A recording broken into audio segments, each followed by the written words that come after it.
الذين صبروا على ربهم يتوكلون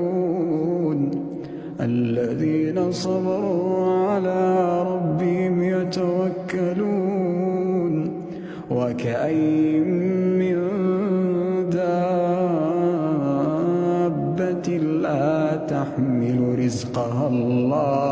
لا تحمل رزقها الله يرزقها وإياكم وهو السميع العليم. ولئن سألتهم من خلق السماوات والأرض وسخر الشمس والقمر ليقولن الله فأنت